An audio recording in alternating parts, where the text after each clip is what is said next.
24 മണിക്കൂർ നീണ്ട പരിശ്രമത്തിനൊടുവിലാണ് താമരശ്ശേരി ചുരത്തിലെ 9ാം വളവിൽ മണ്ണിടിച്ചിലിനെ തുടർന്ന് ഇടിഞ്ഞു വീണ പാറക്കല്ലും ചെളിയുമൊക്കെ മാറ്റാൻ കഴിഞ്ഞത്. ഒരു പകൽ മുഴുവൻ നീണ്ടുനിന്ന ദൗത്യമായിരുന്നു.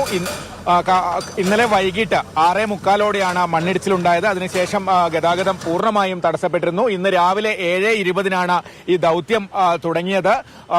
മണ്ണുമാന്തി യന്ത്രങ്ങളും ബ്രേക്കറും ഒക്കെ ഉപയോഗിച്ച് ആദ്യം പാറകൾ പൊട്ടിച്ച് ലോറിയിൽ കയറ്റി ഇവിടെ നിന്ന് നീക്കം ചെയ്തു. അതിനുശേഷം ഫയർഫോഴ്സിലെയും വനംവകുപ്പിലെയും ഉദ്യോഗസ്ഥർ മുകളിൽ കയറി അവിടെ ഇളകി നിന്ന പാറകളൊക്കെ അതിസാഹസികമായി താഴേക്ക് തള്ളിയിടുകയായിരുന്നു. വളരെ റിസ്ക് എടുത്തുള്ള ഒരു ഓപ്പറേഷനാണ് ഫയർ ആൻഡ് റെസ്ക്യൂ ഉദ്യോഗസ്ഥരും വനം ഉദ്യോഗസ്ഥരും നടത്തിയത്. അങ്ങനെ കല്ലൊക്കെ താഴേക്ക് തള്ളിയിട്ടു. അതിനുശേഷം രാത്രിയോടെ മുഴുവൻ മണ്ണും ചെളിയും JCBയും ഹിറ്റാച്ചിയും ഉപയോഗിച്ച് നീക്കം ചെയ്തു. അതിനുശേഷം ഫയർഫോഴ്സ് ഉദ്യോഗസ്ഥർ വെള്ളമടിച്ച റോഡിലെ ചെളി പൂർണ്ണമായും നീക്കം ചെയ്ത ശേഷമാണ് ഗതാഗതം പുനഃസ്ഥാപിക്കാനുള്ള നടപടികളിലേക്ക് കടന്നത്.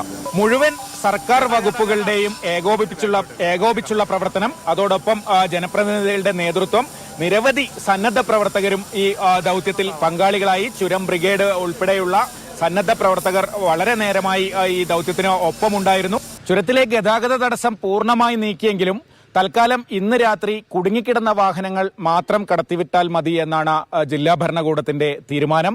അതുകൊണ്ട് തന്നെ നാളെയോടുകൂടി മാത്രമേ ഗതാഗതം പൂർണ്ണ തോതിൽ അനുവദിക്കുകയുള്ളൂ. വേണുവിനൊപ്പം കമൽ, മാതൃഭൂമി ന്യൂസ്, വയനാട്.